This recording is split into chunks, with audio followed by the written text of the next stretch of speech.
From the United Nations Office to the African Union, this is She Stands for Peace, a podcast series where I explore the state of the women, peace and security agenda in Africa through a series of conversations with key actors.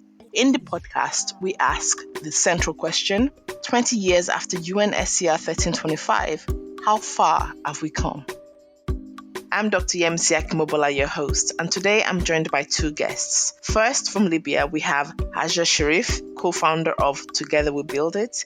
And from South Africa, I'm joined by Karabo Mokgonyana. Karabo is an African youth ambassador for peace with the African Union. Hajer joins me today from Geneva and Karabo is in Johannesburg. Now, the connection from Karabo's side means that her audio is a little quiet at times, but do listen close as these two amazing ladies share their experiences as young women who are actively participating in the women, peace and security agenda. Hajer and Karabo, thank you so much for joining me today.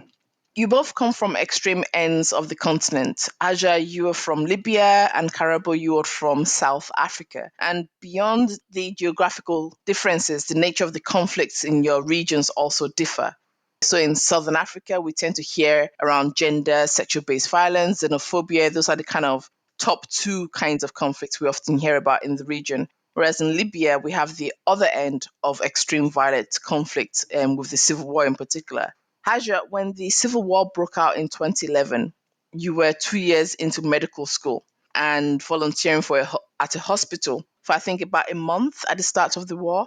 Did the gravity of what was happening at the time dawn on you right from the start of the conflict? To be completely honest, it's a little bit difficult to reflect back on that time for many reasons. It's been almost 10 years now. But also, you know, what you said in your question struck me, because at the time we were viewing it as a revolution. It was an armed revolution. But then on the other hand of the coin, it was a war. And I think for me, when the armed revolution started, that was around March 2011. And I started volunteering at the hospital in August 2011, so a few months later. And it was only by the time I started volunteering at the hospital, I actually understood that although it is a revolution, it was also a war. And this is a reflection that I carried with me throughout the past 10 years, because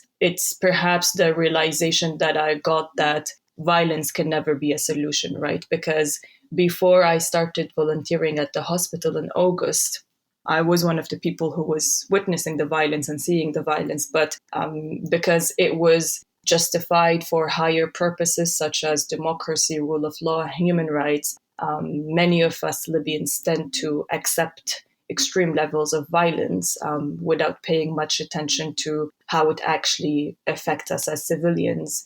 And it was only my time at the hospital when I started seeing the victims of the war itself. That was the moment where I started to reflect differently on violence, I must say. And as a result of the war, you decided to leave medicine behind and pursue a career as a peace builder. So you studied law. And Karabo, I know you are currently studying law as well. Is it also in the context of wanting to pursue that career in peace building?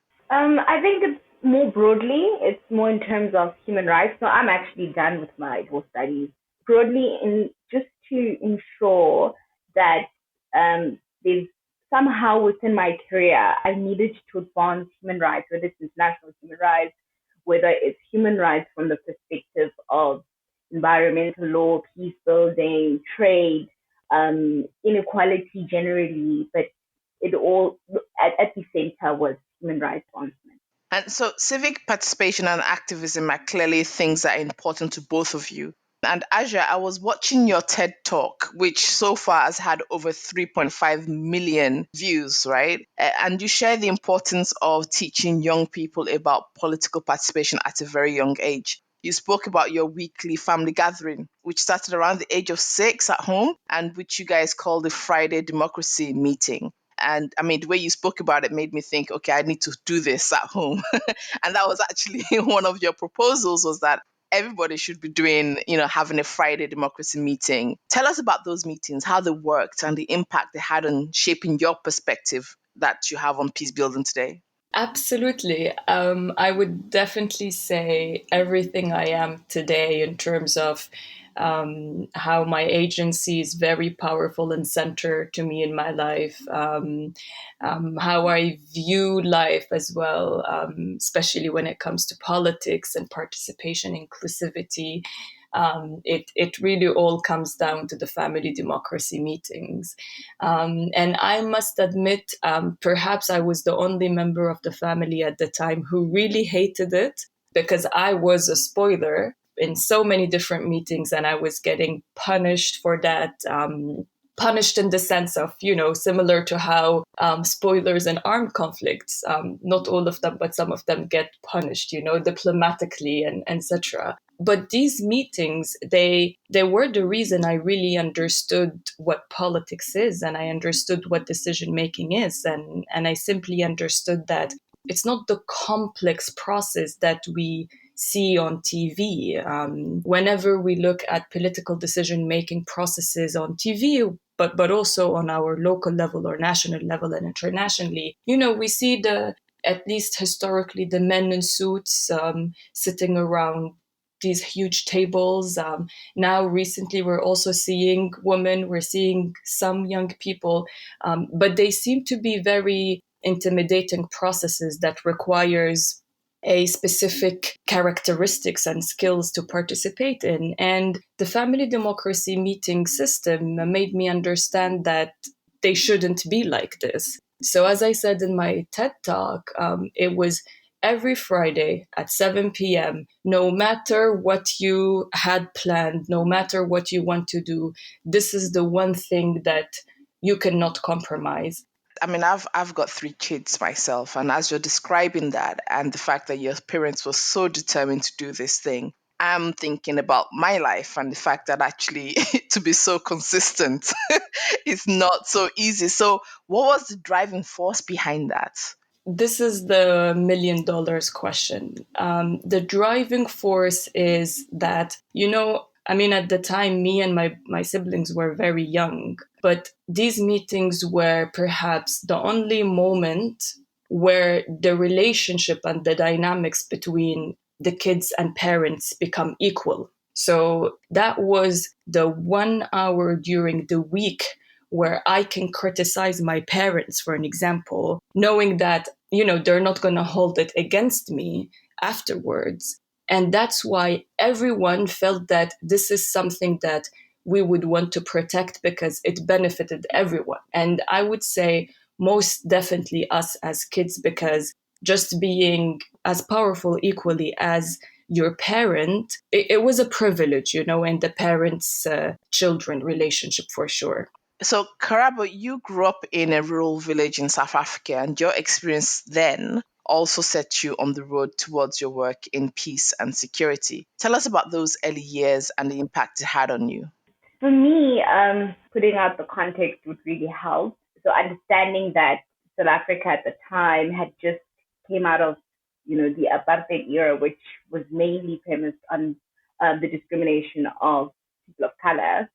So I'm what we call a born free, and I think that sort of context, you expect things to be better for people that you identify with, but you just expect um, the commencement of equality.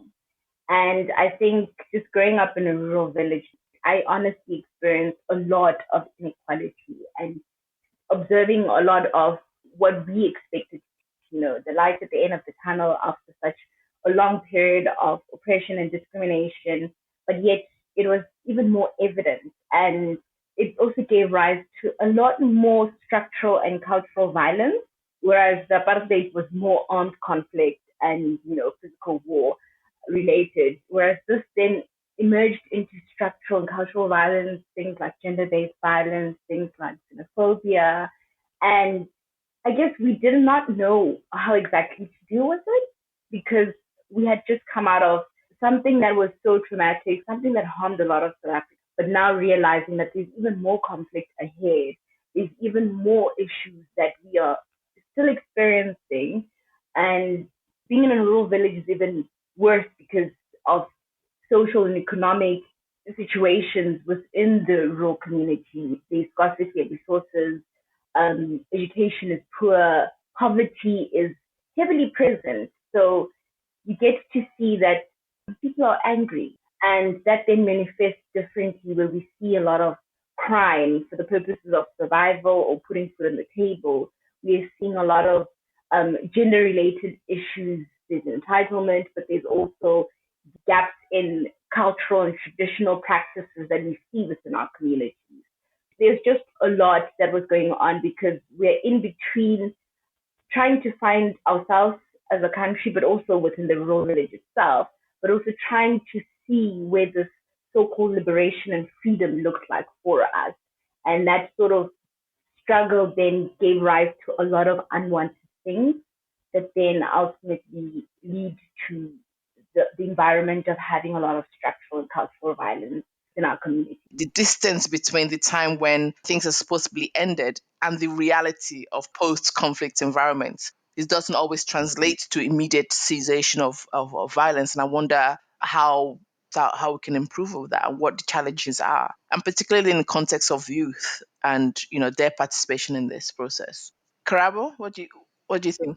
Okay, so I think that the first issue with relation to the post conflict and translating it into the ground is the gap between those who are making the decisions at the end of the day, or those that are responsible for getting, these conflicts or acts of violence to come to an end, versus people who are at a community level and on the ground. There's a huge gap there, and often it's very difficult to translate those specific commitments or agreements or negotiations, whatever it is that was settled, into the ground and at a very ground level. And I think that's a gap that needs to be looked at very closely, because we need to find a way to make sure that in having such, agreements, negotiations, settlements, they translate somehow within our community. We shouldn't expect it to happen overnight, but we should at least see it starting to translate, but also having the actual people on the ground actually become involved. And I think that's where young people then come in, because they're often very involved within anything, any of the processes, either because we're viewed as people who are perpetrators of these specific violences or of insecurity. But I think that directly involving young people who are actually active, innovative, who can actually drive the implementation of things on the ground would be quite wise. So having them at the table, but also understanding that they have so much of a valuable role in potentially helping to even translate whatever it is that was agreed to a more realistic and ground informed type of action. Hajer, how about you? I think that one person or one group can start a war, but they can definitely not end it, and they can definitely not build peace. And one of the big problems that I see with the narrative and the approach of, I would call it formal peace, the signing a peace agreement, having a peace process, it's the romanticizing of peace, because I cannot grasp the idea that after a war took place inside of a country, like for an example in Libya, regardless of the scale of it, I cannot grasp the idea that, once the leaders of these groups meet and shake hands, then voila, we have peace. And I think that's perhaps one of the misleading conceptions we also have about peace and how to build formal peace, is that you see on TV, you hear the news that finally the fighting groups are meeting each other, and then there is a photo of two men shaking hands with a huge slogan and headline that finally peace is achieved. And it doesn't work. Simply, it doesn't work. And what Karabo was mentioning actually is very interesting also when it comes within the women peace and security agenda and also the youth peace and security agenda. We talk a lot about who should be present at the table. And there is also a very strong narrative saying that, well, those who are causing the violence on ground shouldn't be at the peace table because you sort of chose the violent path. But then on the other hand, mediators and facilitators of peace processes will say, we need to have everyone at the table. But what is really interesting to me is the fact that those who are actually fighting on the front lines are not even at the table. Their leaders who are not fighting at the front lines are the ones at the table. It's just mind blowing to think that, those who are present at the table by majority, and those who are negotiating on behalf of violence, trying to reach peace, maybe they don't even themselves know what violence mean, right? And therefore, we cannot really expect that they will think of how violence affects civilians on the ground if they have never experienced it themselves.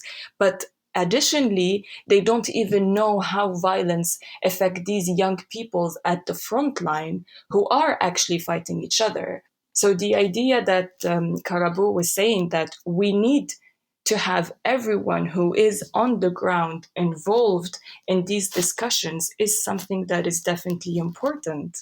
You have both contributed to the development of significant policies and reports with the United Nations Security Council. Hajer, you were a member of the advisory group of experts that worked on developing UNSCR 2250, which was adopted in 2015. And that was the first resolution to officially recognize the role of youth in peace building. And Karabo, you contributed to the Independent Progress Study report, which I think followed the year after the resolution and looked at how youth were actually contributing to peace building and any gaps and interventions that could be identified to improve the youth peace and security agenda. So the question for you both, and linking to what you just said, is that since these significant recognitions and reports, to what extent have we in Africa in particular delivered on the youth and security agenda? Karabo, shall we start with you, being that you're the African Youth Ambassador for Peace for the AU? Okay, so with regards to Africa, from an institutional perspective, that is, I think the African Union has done quite a lot since the resolution 2250 was actually adopted. So they also decided to actually make a regional document on youth peace and security, together with an implementation plan, a 10-year implementation plan, that is. And they started an entire Youth for Peace program for Africa, precisely because there is the global one, but they decided to more make it a continental program as well, that focuses on the specific issues relating to peace and security for Africa, because they're not, peace and security is not homogeneous. It's very different, and I think in the African context, it's also extremely different.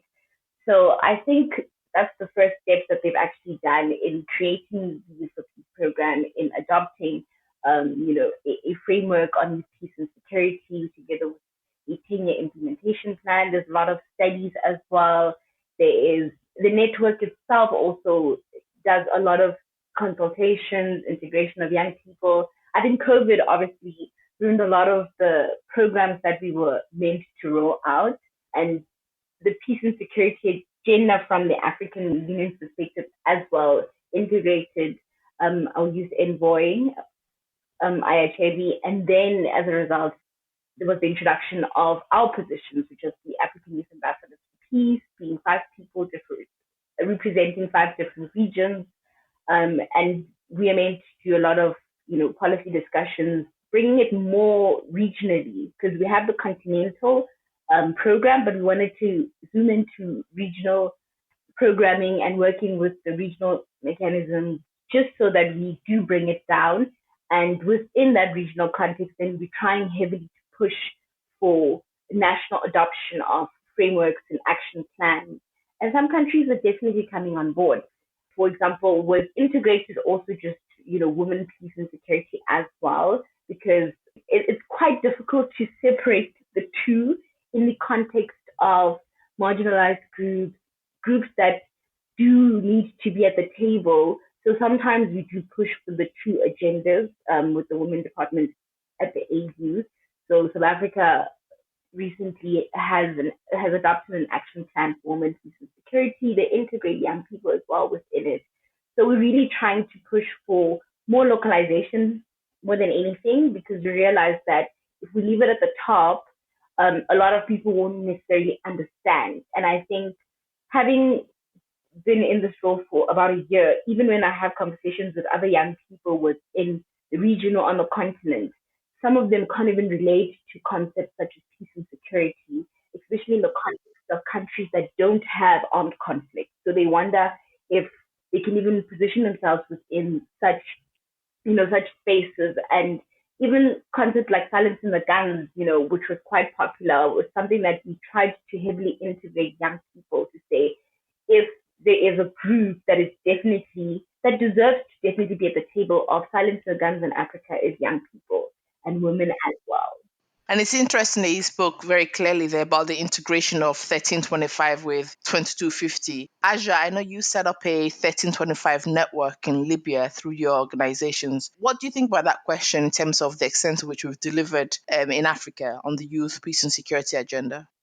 I think what's happening in Africa on the youth peace and security agenda is also reflected on what's happening globally, and also clearly from what Karabo was saying about the role that the African Union is playing with this agenda. It's clearly that it's playing an active role in the continent, but this also translates and reflects that the African continent is taking a leadership role in implementing the agenda. But an overall assessment and an observation, I would say that a recognition often comes after something has taken place or something is taking place. But unfortunately, when it comes to the role of young people in peace and security, the agenda of the YPS, it's still sort of being treated as a recognition for something that yet to come in the future. So we're not really seeing actions being taken at all the levels that is required.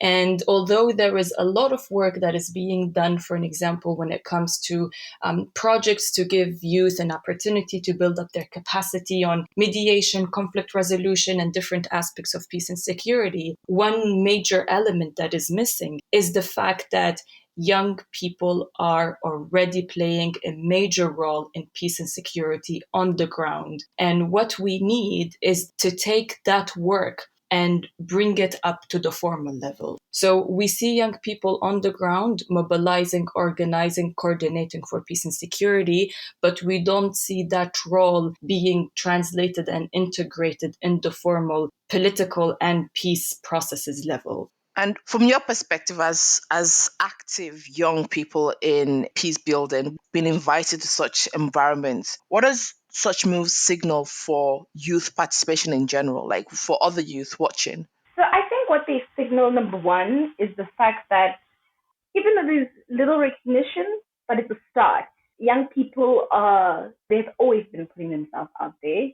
But I think this time around, there's a bit of willingness to have young people speak to those that are already leaders from an intergenerational perspective. So we're seeing this, even the word intergenerational is such a buzzword within the specific space, because we're seeing that now we are starting to have conversations. Even though it's taking a bit of time to get into positions, to take up the formal spaces that Hajer mentioned, that little opening, which was very rare for young people to get into a space with current leaders and say, this is what's happening on the continent. We are potentially not even happy about it. These are the gaps, and this is what needs to be changed. And these specific leaders are listening to the young people. So I think that is one aspect that this specific stuff is signaling in terms of young people actually being heard. In the context of being heard, obviously, it needs to extend more to substantive, understanding and listening and really taking on young people's contributions. But I also think it's also empowering young people. So it's bigger than just the leaders themselves. It's empowering young people that, it's so empowering to see another young person actually moving and implementing stuff, peace efforts and really doing their best. I think it's liberating for other young people to see that we can actually put ourselves out there and potentially even get the change that we've been wanting. And maybe it's not only just limited to groundwork, but we can really push it. And for the fact that there's somebody, maybe even ahead of me, that I can potentially approach, that I identify with as a young person or as a woman, that I can get support from, and we can create this collective movement. Whereas it's different when you're just alone. You're the only young person in the room, or you're the only woman in the room. And that's fine, you're setting the pace, but what would be beautiful is to get into a room and there are maybe 10 other young people and you guys can relate, you can support each other, you can push a specific agenda that deserves to be pushed within the room. Yeah, so I mean, you're speaking there one about this a kind of a mindset shift from the environment. So it's less about the kind of informal settings, but actually what's happening on the ground. But then also in bridging that generational gap in how we communicate and how we're translating all the speeches and meetings into actual on the ground action. So bridging the gap seems to be quite central to truly creating that enabling environment for young people to meaningfully contribute to peace processes. And Hajer, as an example, at the age of 19, you co-founded Together We Build It. One of the things you worked on was around bridging that generational divide in the women, peace and security agenda. And you created what you call an intergenerational co-leadership approach. Tell us about that. So when I started my activism and work for peace and security 10 years ago, I was wearing two hats, still a young person and a woman. And I was actually sort of a member in different groups. There was the women's movement, there is still, of course, and the youth movement. And I fitted perfectly in both of them. Although the women's movement, especially at the time in the very beginning, it was highly dominated by women who are older than me, 30 and above. And then the youth movement was young people. And I remember one time I was attending a meeting with the youth group, and I was telling a friend of mine, she's a woman, I was telling her, after this meeting, I'm going to go to the women's group meeting to discuss political participation of women. You should come. And then she said, no, I'm actually not interested in women's rights. And it really struck me. She's a powerful young woman who was doing great work at the time and still a very powerful leader in the activism society in Libya now. And I just couldn't understand what she meant by, I don't want to have anything to do with women's rights. And this is where I started to reflect that maybe for me it was very natural to be in the both movements, but I also started to reflect that for many others, they do see a separation that I don't see myself. And that's why I was very keen that the organization I co-founded and that I established and co-lead now, that this is going to be a space where it's truly intergenerational. And I emphasized that we need to have the word co-leadership there because, I don't want this space to only be intergenerational in terms of membership, but I also want it to be intergenerational in terms of leadership as well. It's interesting what you said, your experience you described there with the lady peace builder. I think perhaps it speaks to social, cultural, ingrained perspectives on who we are and our roles as women in African settings in societies generally, and the extent to which that influences even people who are active in peace building and influences their perspective on women's rights. We have a lot of discussions around feminism in Africa, and when you can clearly see that these activities are examples of feminist activities, women are still very much like, oh no, I'm not a feminist. It's almost like women's rights, feminism, and it's almost like a dirty word. What do you say to that? Hajer, let's continue with you. Yeah, I feel the word and the ideology of feminism, I feel sorry for it because it's being utilized by different groups who do look different, right? This is something that we also need to acknowledge to actually advance feminism. I remember one time, me and another colleague of mine, we were actually in Geneva and we were sitting in a coffee shop, and then we started to speak with another group who was sitting there. It was a group of young men. And then they asked us, well, yeah, you're Libyans, what are you doing here in Geneva? And we were like, well, we're here for a meeting about women's rights, da-da-da. And then my friend told one of the guys we're feminists. And they looked at each other and he was like, and he sort of touched his t-shirt, like portraying that he's gonna lift it up. And he was like, so you're that group, the Free the Nipples group. And he was like, so you're that group? And it immediately struck us because, for example, he can see me sitting there with my headscarf on, and the group of men exactly were completely shocked. So then we were explaining to them, no, no, no, we are not that group, but feminism, it's a really big thing. It's this and this and that. So I can understand why some people maybe feel that it is a word that they don't want to associate with, because there is different groups using the same word. For me, although I believe in the right of you're free to do whatever you want to do, but we also need to emphasize that whatever you want to do can be literally anything and can include anyone, right? So feminism it's not about hating men, although maybe there's a group who are anti-men and saying they are feminists. That's fine, but this is not all what feminism is about. And if I'm saying I'm a feminist, it means that I subscribe to the belief that I own myself, I can do and be whatever I want to do, but it does not necessarily mean I'm subscribing to how some groups within the feminism movement think I should look like, right?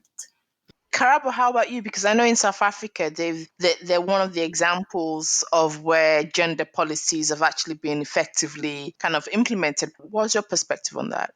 I think that yes, in South Africa, we really are progressive in terms of recognizing the value of gender and sexuality, regardless of what spectrum it falls within. And I think we are definitely one of the countries generally who are very progressive.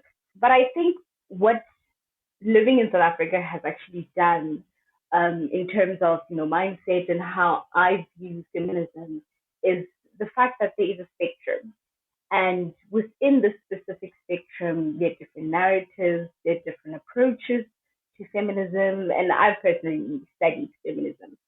And within that whole spectrum, differences, the different views, narratives, at the end of it, it's really about respecting choice. And in respecting choice, you respect individuality. And in respecting individuality, you respect difference. That ultimately means not necessarily imposing what you have decided will, govern you in terms of your belief or your way of living, but rather understanding that the person next to me could have an entirely different view regarding feminism. But at the end of the day, they understand why it is that they chose a specific route. So, for example, we have Black feminists who choose a specific route because there is, for them, the racial lines and the gender lines mean something in relation to advancing women's rights. And then on the other side, we have extremist feminists who also have a specific view based on the specific experiences that they've actually had. And I guess that's what I'm saying, from living in this sort of country where we liberate gender, we liberate sexuality. I mean, there are still challenges. Don't get me wrong in that regard, but it has really placed value in terms of respecting people's choices and ensuring that everybody is able somehow to explore their individuality. Still have a long way to go, but I think central to feminism is understanding that even if we're not all marching in the same line, the spectrum is important, and the spectrum has got different views that have been important at different times. We have seen perhaps more than ever in the last year the power and place of social media activism led by the youth as a catalyst for taking action and changing the status quo. And, last year over to this year, we've seen examples of organizing protests against things like police brutality, not just in America, but we also saw it in Nigeria with the End SARS movement. We saw it in Zimbabwe. And we also saw the Shut It Down protests in Namibia. So I know much has been said about hashtag activism and the extent to which it translates to real change. But what are your views on youth-led social media activism and how it can actually contribute to peace building? Karabo, let's start with you. I'm a big supporter of digital movements generally, and mainly because I'm in a country where, freedom of speech is something that's encouraged. Whereas I think that that's also another gap that we need to look at when it comes to digital movements. They raise awareness, number one. They get decision makers to act because of the pressure that they put. But also sometimes they're very liberating for young people. They remind them that, you know what, even if they're not directly at that decision making table, they have influential power. We've just seen that. But at the same time, I think what's also, you know, on the other side of digital movements is the risks that they bring as well. Especially for countries where, number one, you can have, you know, the government shutting down internet access, journalists and other media personnel, or just young people are targeted as a result of what they put out there. So I think it does have, you know, that two-legged side where it's so powerful, it's so great, and if it can get to a point whereby there's little risk attached to it, I definitely would encourage it because I've seen the power that it has. And you mentioned the NSARS and the Zim and Namibia. We've also seen Congo's bleeding. We've seen so many. I mean, even during COVID, I followed so many hashtags during these sort of movements, and I've just seen how powerful they have become.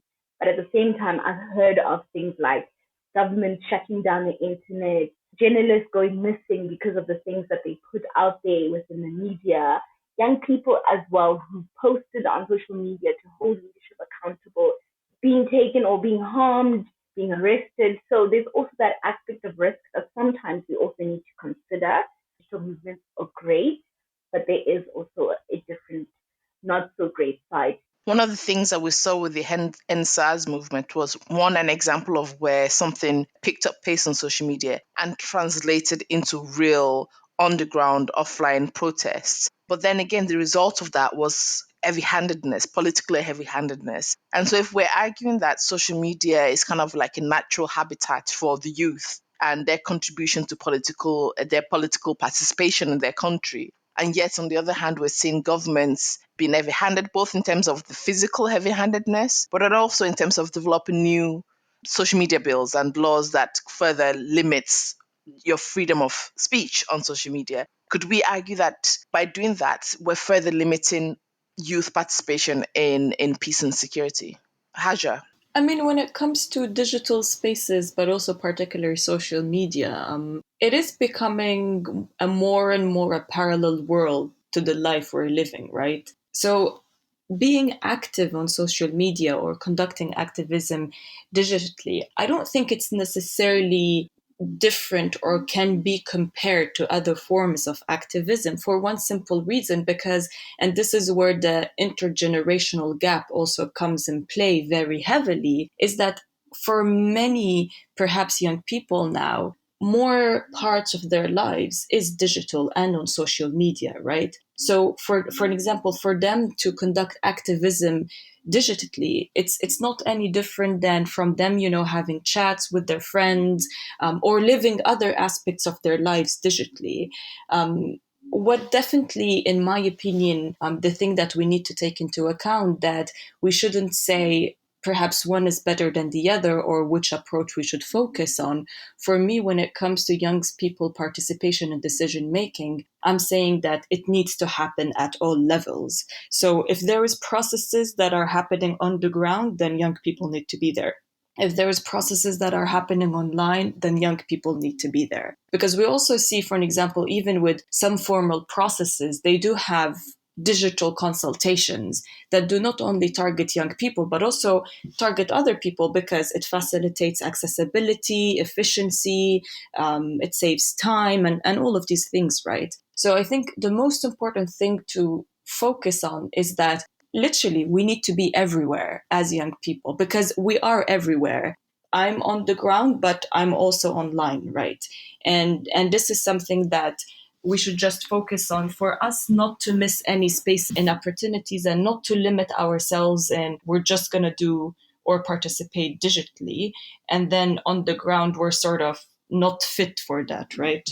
I just want to recognize the fact that you have both received many accolades for your work. Hajer, in 2017, you won the Student Peace Prize, and that same year, the UN Women named you one of its 12 champions of women, peace and security and human rights. 2 years later, You were included in the Peace Research Institute Oslo's director, his personal shortlist for contenders for the 2019 Nobel Peace Prize. That's huge. And in 2020, you were named one of Africa's 50 most powerful women by Forbes. Karabo, you were also named one of 25 Cosmopolitan magazine's Next Generation Women Voices in Africa, and Mail and Guardian included you in their top 200 young South Africans. So what does these recognitions mean for you both? And let's start with Karabo. So I think for me, the accolades mean recognition in that even in the local context within South Africa, young people have been finding it very difficult to get recognized for the work that they do, because before even getting into the international leadership space, I was a pure grassroots type of individual in terms of the work, working on the ground, working in rural communities, and it's just a sign to say keep pushing. I think it's more motivation than anything. It's a sign to say keep pushing, keep fighting the good fight, and keep opening up spaces for other young people and other women to follow through, because I think it can't end with me. My presence within these spaces must mean I'm opening it up for other people who identify with me to come in. Because I think that's where the value is. When I leave or when I decide finally, you know what, I'm maybe retiring in a couple of years' time, it should be that more young people, more women are within these spaces and just doesn't end with me. So it's more of an empowerment rather than, hey, I've done it and whatsoever. And yeah, it's a reminder to keep pushing and to keep opening up spaces. How about you, Hajer? What do these recognitions mean for you? I definitely believe that narratives, stories, images, they are as powerful as laws and policies. They shape who we are. They tell the story of, and they also decides on who's beautiful, who's powerful, who's doing good work, who's not, right? And the same conversation that is happening, for an example, in the fashion and beauty industry, in the sense of who looks beautiful, what's the definition of beauty? It's the same thing that translates when it comes to the environment and social work and political work as well. For me, all of these recognitions, they reshape the narrative of, who is powerful and who is doing something that contributes to building the society. So, for an example, I really loved what Africa Forbes 50 most powerful African women wrote at the beginning of their list when they redefined power. Because, for an example, when you hear the word the most powerful, your brain immediately goes into thinking, a prime minister or a president or someone who's extremely wealthy who can simply change the world with their money, right? But powerful also equal impactful, and just redefining these narratives, in my opinion, is so important, because I grew up in a country where nothing was really powerful apart from what I've seen on TV. And what I've seen on TV looked nothing like myself or even the environment around me. So seeing now images and representations of women and young women who actually look like me, and this also goes to many other young women and girls, seeing women who are being called powerful, impactful, strong leaders who actually look like them, and also, most importantly, come from a very similar background and situations like they do, I think it's something that is very powerful. To wrap up today, I would like to ask my final question. What can you tell us about yourself that we can't find on Google? And we're going to start with Karabo. So I'm a homebody. I like documentaries. I like spending time with family. But when I do go out, I'm also somebody who blends in, who's very adaptive. So I like dancing. I think I'm also just a ball of fun. I really enjoy traveling as well. I value experiences more than actual materials. Getting my adrenaline, up, and if it's seeing the world and just experiencing different cultures warms my heart. Okay. So, Haja, what about you? So this question shows that me and Karabo actually have more in common than just peace building, because I love to dance. So at home, whenever I have an opportunity to skip a proper workout, then I will dance. I love drama. I love to act if I can, even with friends, organize something that is more entertaining than something serious. Brilliant. I love it. Thank you so much, ladies. It's been a pleasure having this conversation with you. Thank you so much for having us. Thank you. It was lovely hearing you all. Thank you so much. You have been listening to She Stands for Peace, the podcast series that explores the state of the women, peace and security agenda in Africa, asking the central question, 20 years after UNSCR 1325, how far have we come? I'm Dr. Yemisi Akimbobola, your host, and this podcast was produced by the United Nations Office to the African Union with the generous support of the Norwegian Ministry of Foreign Affairs. Join me for the next episode with Mr. Andre Mundal, the Special Envoy for Women, Peace and Security at the Norwegian Ministry of Foreign Affairs.